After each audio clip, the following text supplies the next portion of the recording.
오늘 주시는 하나님의 말씀은 열왕기하 3장 13절에서 23절 말씀입니다.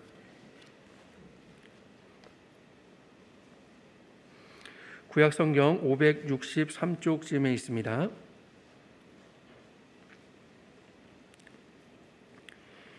열왕기하 3장 13절부터 23절에 있는 하나님 말씀을 제가 봉독하겠습니다.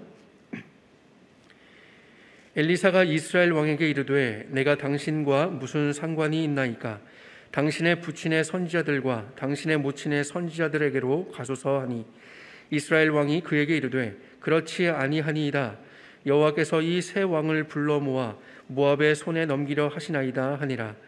엘리사가 이르되 내가 섬기는 만군의 여호와께서 살아계심을 두고 맹세하노니, 내가 만일 유다의 왕 여호사밧의 얼굴을 봄이 아니면 그 앞에서 당신을 향하지도 아니하고 보지도 아니하였으리이다. 이제 내게로 검은고 탈 자를 불러오소서 하니라.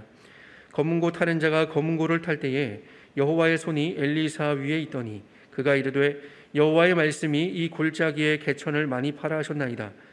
여호와께서 이르시기를 너희가 바람도 보지 못하고 비도 보지 못하되 이 골짜기에 물이 가득하여 너희와 너희 가축과 짐승이 마시리라 하셨나이다. 이것은 여호와께서 보시기에 작은 일이라. 여호와께서 모압 사람도 당신의 손에 넘기시리니, 당신들이 모든 견고한 성읍과 모든 아름다운 성읍을 치고 모든 좋은 나무를 베고 모든 샘을 메우고 돌로 모든 좋은 밭을 헐리이다 하더니, 아침이 되어 소재 드릴 때에 물이 에돔 쪽에서부터 흘러와 그 땅에 가득하였더라. 모압의 모든 사람은 왕들이 올라와서 자기를 치려 한다 함을 듣고 갑옷 입을 만한 자로부터 그 이상이 다 모여 그 경계에 서 있더라. 아침에 모압 사람이 일찍이 일어나서 해가 물에 비침으로 맞은편 물이 붉어 피와 같음을 보고 이르되 이는 피라. 틀림없이 저 왕들이 싸워 서로 죽인 것이로다. 모압 사람들아, 이제 노략하러 가자 하고. 아멘.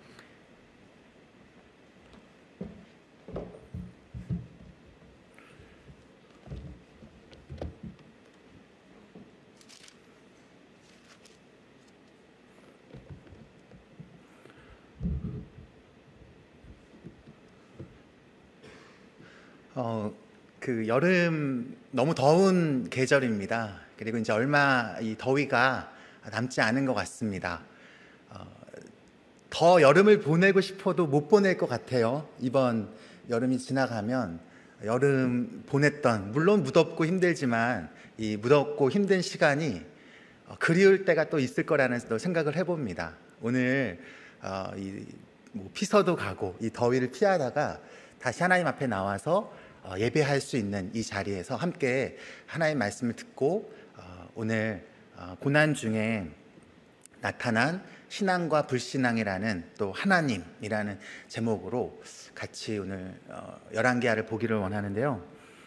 오늘 본문을 보면요, 오늘 다 읽지는 않았지만 사실 열왕기하 3장 전체를 좀 다루어야 됩니다. 그래서 읽은 것은 잠깐 이렇게 한 부분을 읽었지만 전체를 좀 짧게 간략하게 설명을 해보면, 오늘 본문 속에서 이스라엘 왕 여호람이 나옵니다. 그리고 남유다 왕 여호사밧이 나오죠. 그리고 에돔 왕이 나옵니다. 아합 왕이 죽자 이 북이스라엘에 항상 모압이라는 그 옆에 나라에서 조공을 계속 이제 바쳤었는데, 영향력 있던 아합 왕이 죽으니까 그 조공을 바치지를 이제 않습니다. 이 모압에서 바쳤던 조공은요, 매년 어린 양 10만 마리의 털과 숫양 10만 마리의 이 털을 조공으로 이스라엘이 받았었습니다. 그러니까 얼마나 큰 경제적 손실이겠어요. 그래서 이 어려움을 어떻게든 좀 해결해 보려고 전쟁을 오늘 이 북이스라엘 왕이 꾀합니다. 이스라엘에게 있어서 이 양은요, 참 항상 늘 옆에서 볼 수 있는 거기도 하지만 참 중요한 것입니다. 왜 그러냐면, 먼저는 이제 젖을 낼 수 있겠죠. 그리고 고기와 털을 가진 어떤 그런 귀한 자원이었습니다. 광야에서. 또 이스라엘에게 중요한 거는 제사를 드릴 때 사용했던 거죠. 그러니까 너무 이 양이 참 귀한 그 존재입니다. 네, 그런 가운데 이 북이스라엘 여호람 왕이 이 아합 왕이 죽고 나서 이스라엘이 쇠퇴하는 그런 시기를 걷습니다.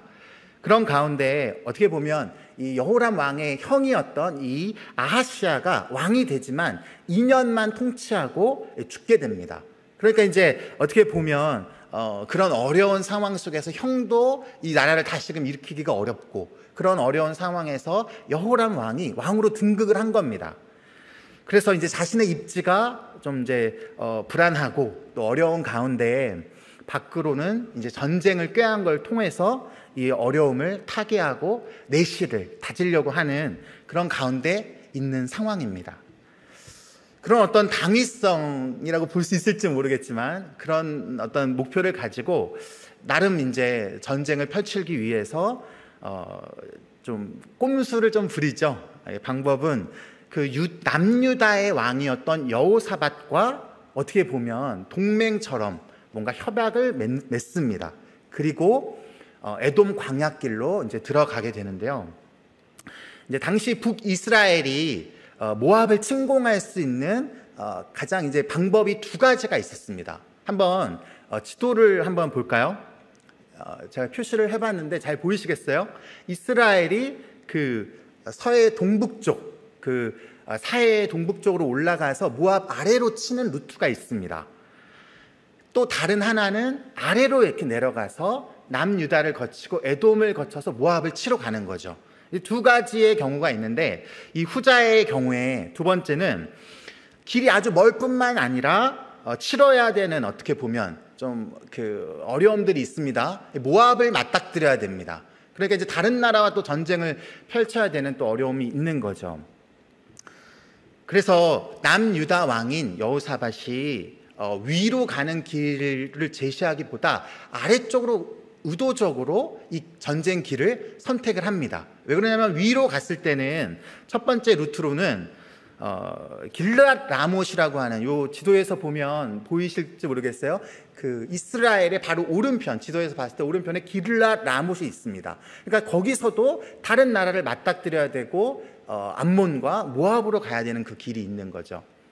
그러니까 어떻게 보면 이 암몬을 이제 치기 위해서 펼쳤던 전술이 아래로 향해서, 남쪽에는 이제 에돔이 있었는데요. 이 에돔이 그 밑에 있는 그 분홍 색깔 보이세요? 맨 밑에 에돔이 당시에 모압과 어떤 불가침 조약을 맺고 있었습니다. 그러니까 밑으로는 에돔이 있으니까 아무도 우리를 공격하러 오지 못할 거라고 생각하고 방비를 느슨하게 하고 있었던 것 같아요. 그런 상황에서 어떻게 보면 남유다의 속국이 에돔이었습니다. 그러니까 이 에돔을 이용해서 역으로 공격하겠다는 그런 어떤 전략을 가지고 있었던 거죠. 그런 가운데 이제 어떻게 보면 전쟁을 펼치려고 이제 출발을 합니다. 전쟁을 이제 출발을 했는데 7일 길을 갑니다. 그런데 너무 이제 놀라웠던 것이, 다 계획을 하고 또 이런 어려움들을 타개하면서 좋은 루트라고 생각해서 전쟁을 펼치러 갔는데, 전쟁을 치르기도 전에 마실 물이 없어진 겁니다. 그러니까 이 루트로 가고 이 방향으로 해서 이 길로 해서 전쟁을 치르면 우리는 이길 수 있을 거라고 생각을 하고 갔지만, 그곳에 정작 있어야 될 물이 없는 겁니다. 여러분, 살면서 이런 일들을 우리가 맞닥뜨릴 때가 있으시죠? 있어야 될 곳에, 내가 생각했던 그곳에 계획했던 것들이 이루어지지가 않는 거예요. 준비했던 것들, 당연히 예상했던 것들이 되어지지가 않는 거죠. 내 계획대로 잘 했었는데 계획이 맞아떨어지지 않은 겁니다. 여러분들은 이런 일을 만나면 어떻게 하시겠어요? 여러분들은 인생 뜻대로 안 된다, 마음먹은 대로 안 된다, 그런 말도 있지만 계획했던 대로 안 될 때, 그때 여러분들은 어떻게 하시나요? 한번 잘 생각해 보세요. 내 뜻과 내 계획과 내 예상대로 일들이 풀어지지 않을 때 나는 어떻게 하지? 오늘 본문 10절에 보면 이 여호람 왕의 반응이 있습니다. 여호람 왕은요, 어려움에 직면하고 나니까 그제서야 하나님을 떠올립니다. 그러니까 전쟁을 준비할 때는 하나님 없이 군사를 모집하고 옆에 나라들과 동맹을 맺고 어떤 자신의 어떤 생각들대로 뭔가 일을 꾀보죠. 그러나 하나님의 뜻에는 관심이 없습니다. 그렇지만 어려움에 당하고 나니까 그제서야 비로소 이런 상황을 하나님이 나를 치신다는 심판으로 깨닫고 후회합니다. 그리고 어떻게 합니까? 하나님을 원망하죠. 한탄합니다.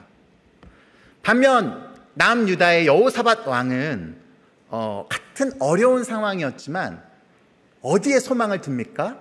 하나님께 소망을 둡니다. 바로 하나님의 선지자를 찾죠. 남유다의 왕인데도 불구하고 북이스라엘 그 하나님의 선지자가 어디 있는가를 찾습니다. 그러니까 하나님께 묻는 거죠.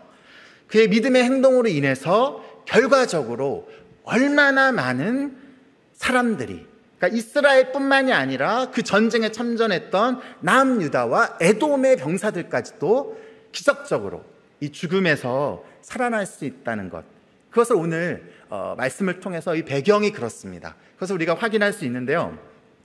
본문 바로 앞절인 12절에 이 여호사밧 왕이 이렇게 고백합니다. 여호와의 말씀이 그에게 있도다. 그러니까 여호사밧 왕의 믿음이고 그의 믿음의 고백이 이렇습니다. 이에 이스라엘 왕과 여호사밧과 에돔 왕이 그에게로 내려가니라 말합니다. 그러니까 이제 보통 구약에 보면요, 선지자들이 있으면 왕이 선지자들을 사람을 보내서 모셔오거나 아니면 선지자로 하여금 왕 앞에 나오라고 합니다. 그런데 어떻습니까? 이들 세 왕이 선지자를 찾으려고 찾아 내려갑니다. 그러니까 어려움을 만나니까 좀 겸손해지나 봐요. 그리고 오늘 우리가 읽은 본문 말씀입니다. 내려가서 엘리사 선지자를 만나는 장면이죠. 하나님의 사자에게 묻고 하나님의 뜻에 대해서 관심을 갖는 그런 오늘 얘기가 본문의 얘기입니다. 그러니까 사역을 하다 보면 이제 저도 이런 얘기를 많이 듣습니다. 우리 사역은 또 교회는 기도로 세워간다. 그 말은 기도하지 않으면 교회는 무너질 수밖에 없습니다. 제가 대학생들을 사역할 때가 있었는데요. 한 13년 정도로 사역을 했던 것 같아요. 대학 캠퍼스에서 사역하면서 문제들을 직면하죠. 그리고 사역할 때마다 어려움들이 늘 존재합니다. 그럴 때마다 제일 먼저 했던 일이 무언가를 떠올려 보면 사실 기도밖에는 답이 안 나옵니다. 기도를 통해서 우리의 내면이 바뀌고 또 하나님의 마음을 품게 되고 힘을 얻죠. 제가 2005년에서 6년 사이에 터키 이스탄불에서 살았었습니다. 학생 선교 프로그램에 참석하면서 이스탄불에서 학교를 들어가려면 아무나 못 들어갑니다. 저는 이스탄불 대학교에 가서 친구들을 사귀고 복음을 전하고 그렇게 했었는데 그때 저희 학생들이 아무리 이제 뭐 어학원을 다니건 뭐 그런 신분증이 있어도 그 이스탄불 본대를 들어가려면 거기는 이제 법대도 있고 되게 중요한 학과들이 있기 때문에 이스탄불 대학의 다른 단과대 학생들은 거기 이제 학생증이 없으면 본대로 못 들어갑니다. 그러니까 이제 저희도 친구를 사귀고 본대에도 복음이 들어가야 되니까 어찌됐든 간에 이제 매번 매일같이 학교 가면 거기를 이제 처음 들어가는 시도를 하는 게 일과 중에 하나였습니다. 근데 이제 뭐 어떻게 해요? 뭐 늘상 거절당했죠. 그리고 저보다 1년 앞에 이제 갔었던 그 팀장 친구가 이제 이 친구 그 경비원 아저씨랑 이제 경비원 아저씨가 아니라 좀 젊었던 것 같아요. 그 친구 이름도 알고 서로 막 너무 가까워졌는데도 불구하고 나중에는 이 1년 동안 사역하고 한국으로 돌아가야 될 때 마지막 이제 한국에서 친구들이 온다. 근데 사실 친구가 아니라 단기선교 팀이죠. 그런 이제 친구들이 오니까 이 친구들이랑 같이 본대를 좀 구경할 수 있도록 좀 들여보내 달라 이렇게 얘기를 했었습니다. 네, 그러니까 이 경비원이 뭐라고 얘기했냐면 그럼 너만 들어갔다 와 이렇게 얘기를 하더라고요. 그래서 여전히 이제 단기선교팀이 왔고 캠퍼스 주위를 돌면서 기도하고 이스탄불 본대에도 복음이 들어가기를 기도를 했었습니다. 근데 정말 한국 팀이 돌아가고 여름에 이제 방학이 끝나고 가을 학기가 시작되면서 제가 이제 팀장이 돼서 이스탄불 본대를 들어가려고 하는데 정말 거짓말처럼 제가 기도 부탁을 하고 그렇게 하면서 한국 돌아갔던 친구들에게 꼭 본대에도 복음이 들어가기를 기도를 요청을 했었는데 학기가 시작되고 다시금 문을 두드렸는데 정말 가방 검사만 하고 그 검색대를 통과하게 해주는 거예요. 우연이었을까요? 아니면 경비원의 그 마음이 너그러워졌기 때문에 그랬을까요? 저는 그때 느꼈던 게 하나님께서 이 길들을 열어가시고 일하고 계시구나. 우리가 기도했던 것이 결코 그냥 우연으로 이 결과가 이루어진 게 아니라 누구보다도 하나님께서 그 기도를 기다리고 계셨고 또 그 누구보다도 본대에 복음이 들어가기를 하나님이 기다리셨겠다. 그런 생각을 좀 했었던 적이 있었습니다. 혹은 꼭 선교지나 해외뿐만이 아니죠. 국내 사역도 마찬가지입니다. 기도라는 것이 이제 매년 학기가 시작되면 새로운 친구들을 만나기 때문에 뭐 다른 게 없어요. 하나님 앞에 하나님은 이곳으로 보내실 사람들을 알고 계시니까 하나님께서 길을 열어주시고 그런 친구들을 만날 수 있도록 도와주세요. 기도하는 거죠. 한편 이제 제가 그 학창 시절 때 한 후배 동생이 있었는데 그 동생이 저한테 하루는 어느 날 물었었습니다. 그 대통령을 위해서 기도하려면 어떻게 기도해야 되나요? 이렇게 묻는 거예요. 저도 그 대통령을 위해서 기도해 본 적이 없는데 어떻게 기도해야 될까? 그러면 일단 잘 모르니까 우리도 한번 그래도 하나님 앞에 기도를 해보자. 그랬던 적이 있었는데요. 이 친구가 이제 기도하고 돌아와서 나중에 하나님께서 대통령을 떠나지 말아주시고 보살펴 주시고 바른 정치를 할 수 있도록 도와달라, 뭐 이런 기도들을 했다는 얘기를 저에게 해줬습니다. 저희가 뭐 대통령의 뭐 하나 둘 다 요즘은 뭐 너무 인터넷이 잘 돼서 대통령 일정이 어떻게 돼 있고 이런 것들을 많이 알 수 있겠지만 이제 그 시절 99년도쯤이었던 것 같아요. 그러니까 이제 뭐 아무것도 잘 모를 때였는데 제가 지금 생각하기를 그때 그 친구의 그런 기도, 특별히 뭔가를 큰 일들을 위해서 기도했던 것이 아니었지만 그 마음을 하나님께서 보시고 계시겠다, 이런 생각을 했었던 적이 있었습니다. 기도 속에서 하나님의 마음을 배우게 되죠. 영혼들을 품게 됩니다. 나라를 위해서 기도하면요, 나라가 품어집니다.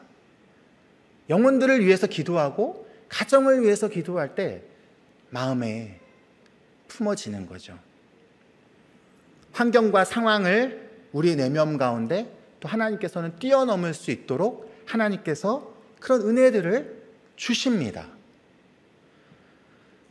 오늘 본문을 이제 살펴봤을 때요, 여호사밧 왕과 여호람 왕이 이 선지자 엘리사를 찾아가서 묻지요.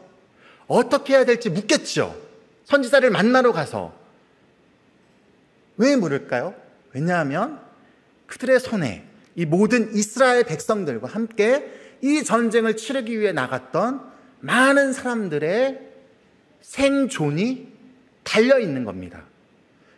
전쟁의 승패 여부에 따라서 그들의 생존이 달려있는 거죠.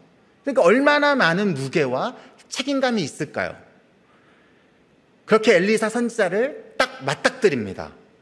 그리고 오늘 본문에서 엘리사 선지자가 이렇게 말을 합니다. 13절입니다. 내가 당신과 무슨 상관이 있나이까? 그러니까 북이스라엘 여호람 왕은요, 이 아합 왕 시절에 이 아합 왕이 바알을 숭배하는 그런 신당들을 모두 다 헐어버립니다. 그렇지만 완전한 종교 개혁을 이룬 게 아니라 여전히 그 바알 선지자들을 추방하거나 없앤 것이 아니라 여전히 그 활동들을 계속 하고 있는 상황입니다. 그러니까 이제 아무런 제재를 이 바알 선지자들이 받지를 않았기 때문에 계속 활동하는 모습인 거죠. 개혁을 이루지를 못했습니다. 신전만 헐어버리고 여전히 북이스라엘은 우상에 젖어 있었습니다. 그런 상황에서 어떻게 보면 하나님의 선지자들은 버려두고 어떻게 나에게 와서 그런 상황들 나와 이게 무슨 상관이 있겠는가라고 이 엘리사 선지자가 나에게 왜 찾아옵니까? 당신이 좀 잘했으면 좋았을 것을 왜 이 지경이 돼서 나에게 찾아옵니까? 나와 무슨 상관이 있습니까? 이렇게 얘기를 하는 것 같아요. 여기서 엘리야의 이제 모습을 살펴볼 필요가 있는데요. 엘리사가 어떻게 보면 그 당시에 왕 앞에서라도 할 말들을 못했던 게 아니고 사실 의연한 모습으로 왕을 책망을 합니다. 우리들은 어떨까요? 우리도 세상에서 사실 권력이 있거나 좀 높은 위치에 있거나 그런 사람들에게 할 말 제대로 못할 때가 있는 것 같아요. 그런데 우리가 하나님 앞에서 불의하거나 잘못된 것들에 대해서 우리가 어떠한 마음을 가져야 될지를 또 오늘 살펴볼 수가 있을 것 같습니다. 14절입니다. 여호사밧의 낯을 봄이 아니면 이렇게 말을 하죠. 그러니까 엘리사 선지자가 남유다의 여호사밧 왕의 얼굴 때문에 내가 당신을 만납니다. 당신을 내가 볼 이유가 없고 나와 무슨 상관입니까? 라고 했다가 역대하 17장 3절에서 9절을 보면요, 이 여호사밧 왕이 어떤 사람인지 어떻게 살았는지를 확인할 수가 있습니다. 3절에 이렇게 말합니다. 여호와께서 여호사밧과 함께 하셨으니 이는 그가 그의 조상 다윗의 처음 길로 행하여 바알들에게 구하지 아니하고 오직 그의 아버지의 하나님께 구하며 그의 계명을 행하고 이스라엘의 행위를 따르지 아니하였습니다. 그러니까 산당과 아세라의 목상들을 제거하고 선지자들과 레위인들을 세워서 백성들에게 율법을 가르치게 하고 하나님을 어떻게 보면 기억하게 했던 것을 하나님도 그 일을 기억하셨던 것 같아요. 그래서 오늘 엘리사가 이렇게 말을 하죠. 14절입니다. 내가 만일 유다의 왕 여호사밧의 얼굴을 봄이 아니면 그 앞에서 당신을 향하지도 아니하고 보지도 아니하였으리이다. 여호람 왕을 위해서가 아니라 여호사밧이 아니었다면 당신을 만나지 않았다라는 말, 이런 얘기인 거죠. 그리고 이제 16절입니다. 한번 16절 같이 읽어볼까요? 16절 같이 보겠습니다. 읽겠습니다. 그가 이르되 여호와의 말씀이 이 골짜기에 개천을 많이 팔아 하셨나이다. 네. 그리고 말하기를 이 골짜기에 개천, 이게 히브리어 원어로 보면요 웅덩이라는 표현입니다. 그러니까 골짜기에 웅덩이를 파라는 거죠. 말이 됩니까? 물이 없는데 어디서 웅덩이를 팔까요? 왜 웅덩이를 팔까요? 사진 한번 보겠습니다. 여기가 이제 그 에돔 골짜기예요. 제가 학교에서 이제 수업을 들으면서 여기를 가보지는 못했지만 저기를 갔다 와서 강의를 해주셨던 교수님 얘기에 의하면 이제 북이스라엘 땅에도 그렇고 에돔 땅도 그렇고 팔레스타인 지역이 비가 이제 우기 때 비가 옵니다. 그 우기 때 비가 오면 갑자기 물이 불어난다고 합니다. 그러니까 북쪽 지역에서 비가 와서 물이 불어나면요 밑쪽 남쪽 지역에는 물 영향을 전혀 받지 않는 것처럼 있는 거예요. 그러다가 갑자기 물이 저 개천들 저런 길들을 따라서 물이 한꺼번에 내려옵니다. 그러니까 거기에 있었던 사람들은 물에 잠길 정도로 물이 많이 갑자기 우기 때 내리죠. 그러니까 그 우기 때만 풀들도 많이 자라는 걸 볼 수 있고 비옥한 것들을 경험합니다. 우리나라랑은 좀 다른 환경인 거죠.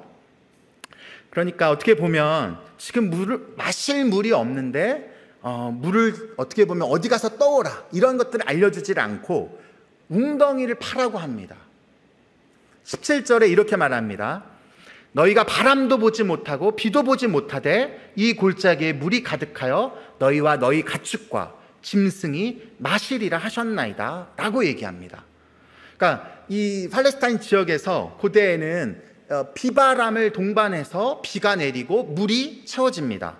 그런데 비바람도 보지 못하고 어디서 물이 난다고 이 웅덩이를 파야 될까요? 근데 엘리사 선지자가 예언하듯이 하나님께서 물을 주실까요? 주시겠죠.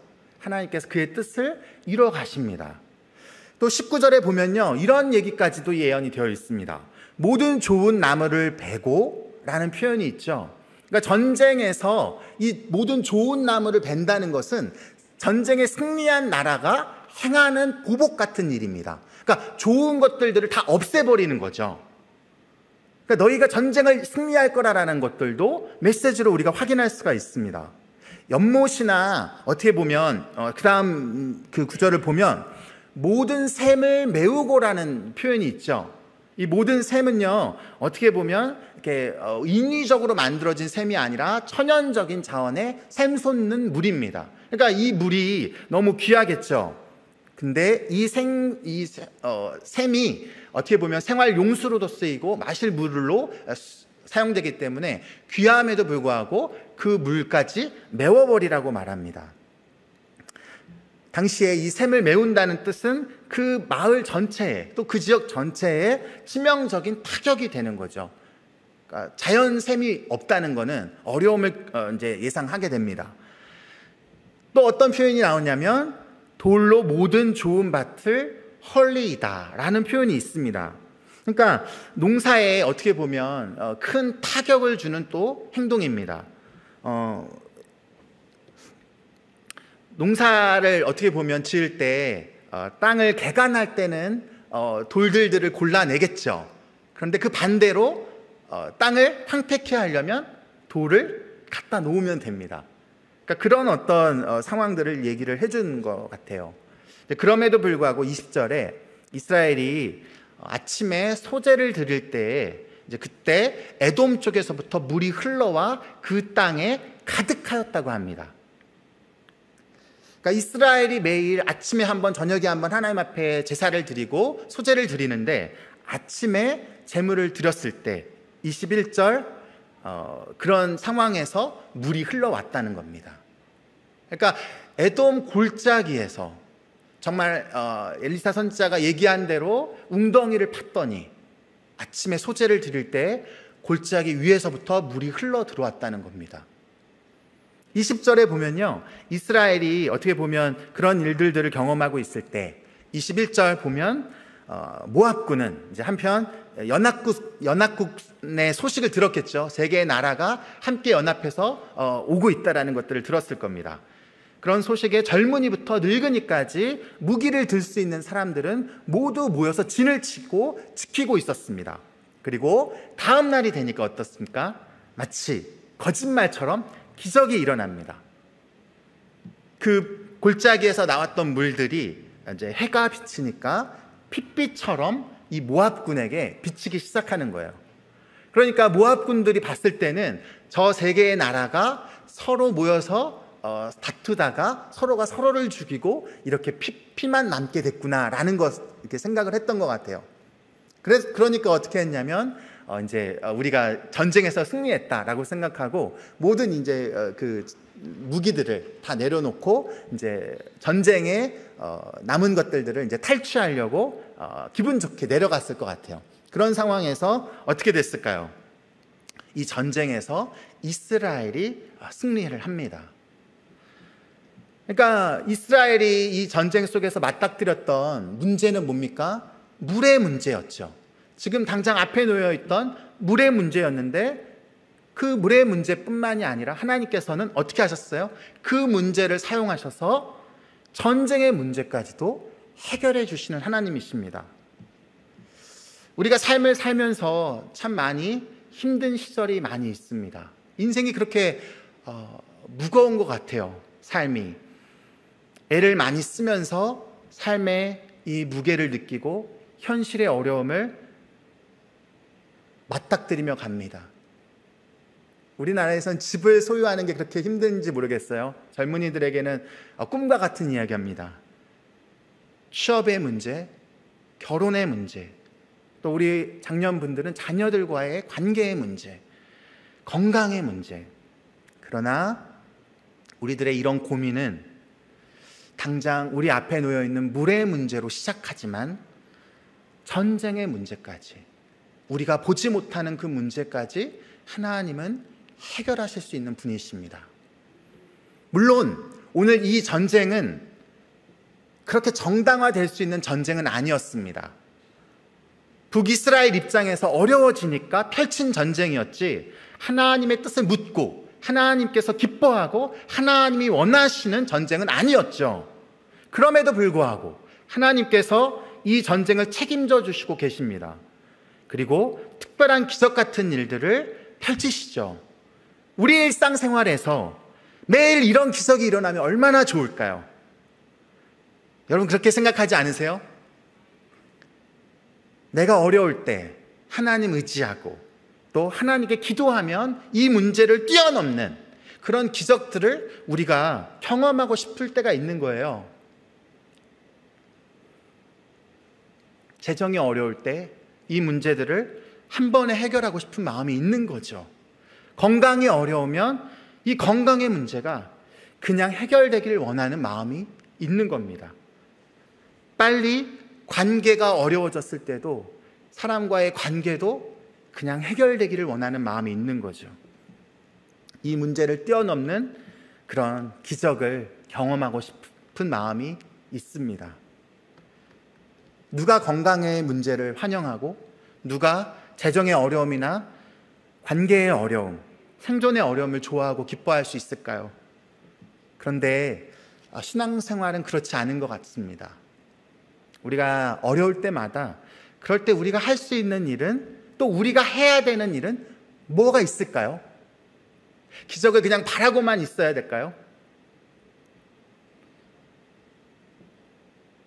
어떻게 해야 될까요? 그럴 때 여러분은 하나님 앞에 나아가셔야 됩니다. 하나님 앞에 나오는 것은요, 여러분이 할 수 있는 여러 가지가 있을 겁니다. 하나님 앞에 기도할 수도 있겠고요. 하나님의 말씀을 여러분이 좇고 순종하며 따라갈 수도 있을 겁니다. 그리고 이 예배의 자리에 나오는 것도 한 가지의 길입니다. 하나님을 묵상할 수도 있겠죠. 그분을 찬양하고 그분께 의지할 수도 있을 겁니다. 그러니까 우리가 할 수 있는, 여러분이 할 수 있는 최소한의 것들이 있겠지만 우리가 하나님 앞에 우리의 문제를 아뢰고 우리의 마음에 초점을 하나님께 맞출 때, 그때 하나님을 신뢰하고 하나님을 의지하고 하나님께 향하는 거죠. 그러면 하나님께서 어떻게 하실까요? 그것을 보시는 하나님이 오늘 본문에서 드러나 나오는 것 같아요. 우리들은 하나님을 붙들고 씨름하고 하나님께 부르짖고 하나님을 의지하고 하나님을 신뢰하고 하나님을 붙드셔야 됩니다. 그것이 연단이고 또 순금과 같이 열을 가해서 불순물들이 제거되어지는 그런 모습 아닐까요? 정금으로 나오는 과정을 통해서 하나님은 그 하나님을 의지하고 하나님을 바라보는 것을 하나님이 기뻐하게 또 마음에 그것을 중심을 보신 하나님께서 집중해서 주목해서 보십니다. 하나님을 의지하는 것은 사실 우리의 현실의 문제나 인생의 문제의 그 무게 때문에 보이지 않는 하나님을 의지하고 신뢰하는 것은 참 어려운 일입니다. 그러나 우리의 인생을 돌아봤을 때 믿음은 기억력이라는 말이 있듯이 우리의 인생이 어땠습니까?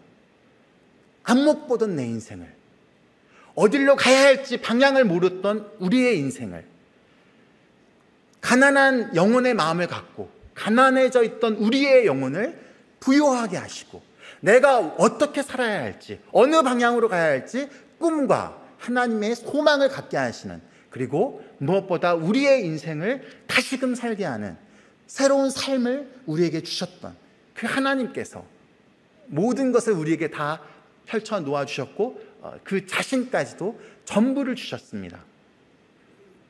우리의 사역의 어려움들이 또 우리의 삶의 어려움들이 많이 있으시겠지만 우리가 그런 어려움들 속에서 마지막에 가서는 칭찬받을 수 있는 이유가 뭘까요? 하나님 믿음대로 우리가 얼마나 살았는가, 내가 어떤 업적을 많이 쌓았고 어떤 타이틀을 거머쥐었고 어떤 만큼 재산을 많이 소유했고 하나님이 그것을 필요로 하시고 그걸 보시지 않으시죠. 오히려 우리가 얼마만큼 하나님 앞에서 하나님께 믿음을 드리며 하나님을 의지하고 신뢰하며 나아갔는지를 하나님 보십니다. 말씀을 마무리하겠습니다.